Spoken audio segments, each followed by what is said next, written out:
We're in San Francisco, California at EnerCom's the Oil and Services Conference. I'd like to introduce Kirk Trosclair, Chief Operating Officer of GreenHunter Resources. Hi, Kirk. Thank you. It's a pleasure being here. Now, GreenHunter Resources has a unique niche within the oil service sector. What types of services do you provide, and how are they unique? Yeah, we really do. We're an oil-field fluid management service company by one. We consider ourselves in the environmental services sector as well, and we have a couple of different things that we do provide for the E&P operators out there. First and foremost is Class 2 disposal facilities for disposal of their brine fluids. Secondly would be transportation of the brine, and also which comes with that is a mixture of brine and condensate loads. Third thing would be frac cycle, which will be our water cleanup and recycle division inside of our company. And you see lots of E&P companies going to much more water reuse out there on the drilling and on the frac cycle as well. The largest thing I think that we'll see our next growth in our division of our company will be in mag tank. Modular above ground storage tanks are starting to become a thing of the future.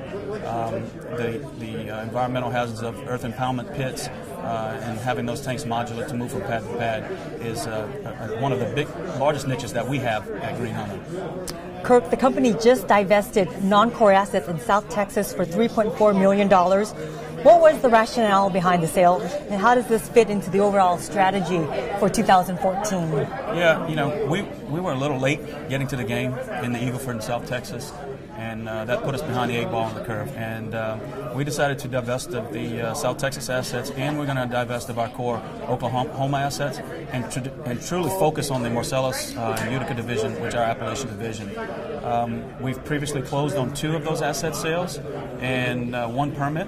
And we have 2 sales left to go, and we figure to have that closed by end of Q1 2014.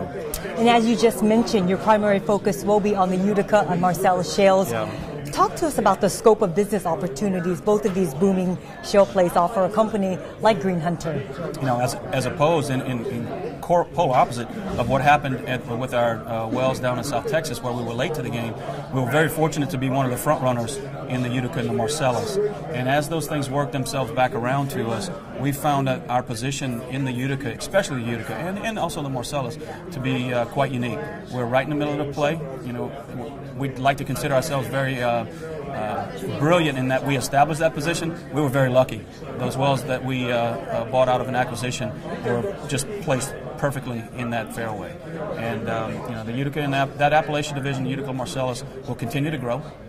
We've only seen the beginning of it, and you'll see the infield drilling start to kick in here in the next year or 2, and we hope to be beneficial on that. During 2013, GreenHunter took steps to shore up its finances to position itself for accelerated growth.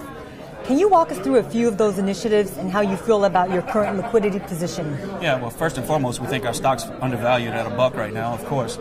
We think it should be valued somewhere closer to $2. Looking at the assets that we have in Appalachia that are not leveraged, on a small portion of them.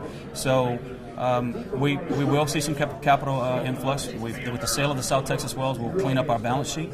The ending of Q1 will show a significant cleanup on that balance sheet and allow us to go out to the capital markets and do a much more formal raise, which we've announced previously, and we're still working towards that 35 to 40 million capital infusion into the company to continue the growth both through acquisition and organically. Kirk, what are some other catalysts investors should keep an eye out for from GreenHunter this year? I think the key catalyst that you'll see will be, we made an announcement in the past that we will begin barging brine fluids up and down the Ohio River to help with that capacity constraint that we have in that region. And we're any day anxiously awaiting the Coast Guard approval to do that. That's going to be a huge catalyst for this company. It will be much safer transportation-wise, eliminating trucks from the road, which are significantly more dangerous than barges going up and down the river. We own and operate 5 different terminals on that river already, and that's going to be a significant catalyst for our company, along with the future of our mag tank deployments. We've only deployed one tank at the end of at the end of 2013, and so far in 2014 have another one that's deployed, and we're taking requests every day currently. Well, Kirk, we wish you continued success. Thank you. Thanks for being here. I'm Quinn Nguyen for OilAndGas360.com.